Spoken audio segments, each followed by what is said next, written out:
Buen día, profesor. En este momento, mi grupo vamos a presentar el trabajo de la semana número 17, el primer avance. Yo voy a responder la pregunta número 1, que es la postura asumida por el equipo. En nuestra opinión, el Perú sí ha avanzado y cambiado, ya sea mínimamente. Sin embargo, prevalece ante todo la corrupción y el mal manejo del país. Haré un breve resumen de los mandatos presidenciales desde el expresidente Belaúnde Terry, recalcando lo bueno y lo malo en cada gobierno. Durante el primer mandato de Belaúnde Terry se promovieron políticas de desarrollo agrícola, proyectos de infraestructura y programas de construcción de carreteras. Durante el segundo se continuaron las investigaciones y las inversiones en infraestructura y en casos de corrupción estuvo el caso de la carretera marginal de la Selva y el proyecto de irrigación de Olmos. En el mandato de Alan García Pérez se buscó las políticas de redistribución de la riqueza y se implementaron programas sociales. En su segundo mandato se promovieron programas de asistencia social y trabajo de reducción de la pobreza. En el primer mandato surgieron acusaciones de corrupción en torno a la construcción del proyecto de irrigación de Olmos y en el segundo, pues su mandato fue objeto de investigaciones por tener relación con la empresa Odebrecht. Durante el mandato de Alberto Fujimori, su gobierno se llevó a cabo reformas económicas que contribuyeron al crecimiento económico y la estabilización financiera del país. Y en caso de corrupción estuvo marcado por violaciones a los derechos humanos. Entre los más importantes fueron la matanza de Barrios Altos, la cantuta y la esterilización de mujeres en contra de su voluntad. En el mandato de Alejandro Toledo se mantuvo la estabilidad económica y se avanzó a la reducción de la pobreza. Sin embargo, su mandato estuvo lleno de acusaciones de corrupción relacionadas también con la empresa brasileña Odebrecht. En el mandato de Ollantumala se implementaron políticas para remover la inclusión social y la lucha contra la pobreza. Sin embargo, hubieron acusaciones de corrupción relacionadas con las contribuciones a su campaña presidencial. En el mandato de Pedro Pablo Kuczynski se mantuvo la estabilidad económica y se trabajó en la diversificación de la economía. Él tuvo que renunciar a la presidencia en 2018 debido a acusaciones de corrupción. En el mandato de Martín Vizcarra se priorizó la lucha contra la corrupción y se implementaron reformas políticas y judiciales. Este enfrentó investigaciones de corrupción relacionadas con supuestos sobornos recibidos cuando era gobernador regional de Moquegua.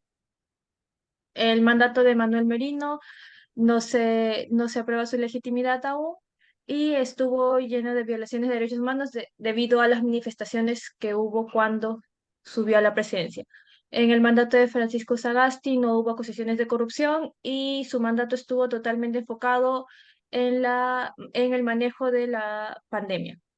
Y en el mandato de Pedro Castillo, eh, su mayor campaña se enfatizó en promover políticas de inclusión social y mayor inversión en áreas de educación y salud.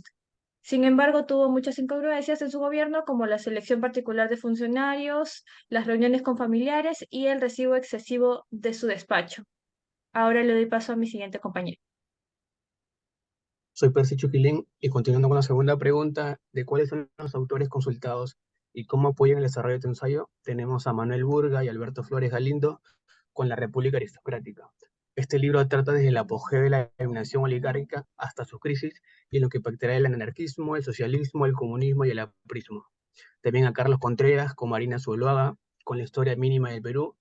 Me gustaría señalar que es una muestra clara de los problemas que surgieron en diversos momentos de la historia de nuestro país y permite al lector identificar las discusiones a lo largo de la historia y los problemas que siguen vigentes hasta hoy en día. También tenemos a Henry Pace con Gonzalo Romero, La política del Perú en el siglo XX. Los autores analizan cuatro etapas de nuestra historia: el Estado oligárquico, la crisis de dicho Estado, el Estado inversionista y el Estado neoliberal. También Alfonso Quirós con la historia de la corrupción en el Perú. Este minucioso trabajo de Alfonso Quirós nos presenta un país profundamente afectado por una corrupción administrativa y estatal, en el que puede medirse desde el periodo colonial hasta nuestros días. También a Valentín Paniagua con la nueva transición en el Perú.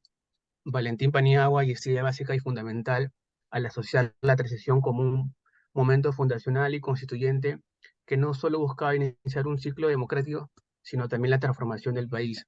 Finalmente tenemos a Carlos Reina con la noción de Fujimori y de Alan García en el 85 al 90, y este trabajo ofrece una detallada exposición sobre el proceso político que vivió el Perú de los 85 hasta el 90. Naturalmente, el principal protagonista del relato es el presidente Alan García, y lo comparten otros líderes como Alfonso Barrantes y Mario Vargas Llosa. Finalmente, la Comisión de la Verdad y la Reconciliación con Jatún Guyacuy. Este título representa un tributo a quienes fueron los principales víctimas de la violencia aquí escrita y cuyas voces permitieron reconstruir esta historia. Y le doy paso a mi compañero. Buenos días, mi nombre es Óscar Toya Pastor y continuando con el ensayo o la exposición, vamos a responder la pregunta, ¿no? ¿Qué cambios hemos encontrado con lo estudiado en la actualidad, ¿no? Para ello, eh, podemos visualizar que a través de los gobernantes que han ido pasando de mano en mano, a través de los gobiernos, sobre todo en el siglo XX, ¿no? Siempre las características iban la misma, a pesar de haber pasado por la oligarquía, aristocracia, la democracia, los gobiernos militares. Siempre ha habido casi la misma forma de todos los gobiernos, que es las falencias del estado de la corrupción, los problemas con las contrataciones, con el Estado, con las empresas privadas. Siempre hemos encontrado pues esos caudillos o esos falsos líderes que han buscado prometer a la sociedad para encontrar los votos, pero en el fondo, una vez que tomaban el poder, siempre han encontrado pues o han buscado complacer sus intereses personales, sus intereses particulares. Allí donde nace la corrupción, los malos manejos con el Estado, y todo se vuelve una cadena, ¿no? Que afecta pues al mismo ciudadano de a pie a través de la educación, a través de su calidad de vida que se le da a las personas, ¿no? Entonces, las partes de los gobiernos estudiadas dentro de todo el curso, de todo el desarrollo de todo el curso, encontramos esta diferencia, esta particularidad, que todos los gobiernos han continuado con la misma forma de gobernar, tratando de cumplir ciertos parámetros, pero por el otro lado, con esos lados oscuros de los gobiernos, ¿no? De lo que es las corrupciones que se han visto hasta hoy en día, hasta los últimos gobiernos, hasta el gobierno el último saliente, ¿no? Entonces, de manera de conclusión, encontramos los cambios que se han ido desarrollando. No hemos encontrado mayores cambios que de los gobernantes, se ven los mismos, no se encuentra mayor cambio, ¿no? Entonces, vamos a dar este paso al siguiente compañero para la conclusión del trabajo presente.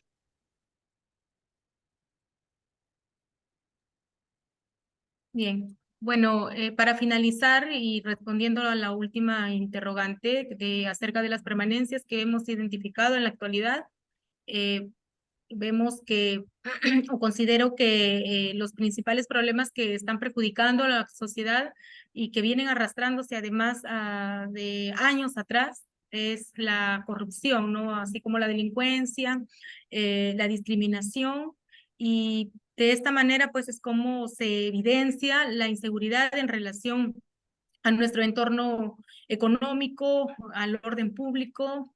eh, Tal es así que se sigue generando la desconfianza al momento de elegir a nuestros representantes políticos, ¿no? La desconfianza hacia la integridad de estos, y porque la responsabilidad recae en ellos, ¿no? De que puedan enmendar la situación en la que vivimos. Y enfocándonos un poco más en el tema de la corrupción, podemos ver que la administración pública especialmente es la que viene siendo cuestionada todo el tiempo, ¿no? Por una conducta criminal. Y tenemos, por ejemplo, el caso del expresidente Pedro Castillo, con su detención, ¿no? Por un presunto delito de rebelión, de conspiración, que vino además precedida por la supuesta implicación del mandatario en el tráfico de influencias, ¿no? Además de organización criminal y colusión, ¿no? Y estos hechos además le han valido incluso una acusación formal por parte de la Fiscalía, ¿no? Y que lo ha llevado ahora a estar privado de su libertad, ¿no? Vemos también seguido de él hay numerosos o dirigentes más, ¿no? En especial 6 que se han mencionado en los últimos tiempos, ¿no? De la nación andina, que también están acusados de cohecho.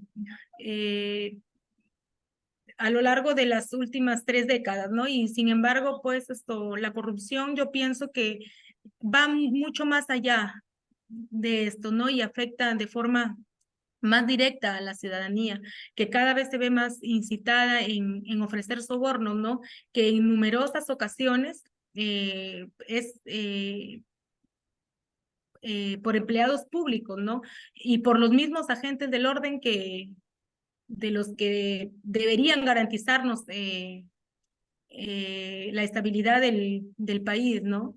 Y eso es lo que hemos considerado, doctor, para este último eh, eh, para este último trabajo y esperamos que hayamos sido atinados o al menos a acercarnos más o menos a lo que usted haya podido solicitarnos. Muchas gracias.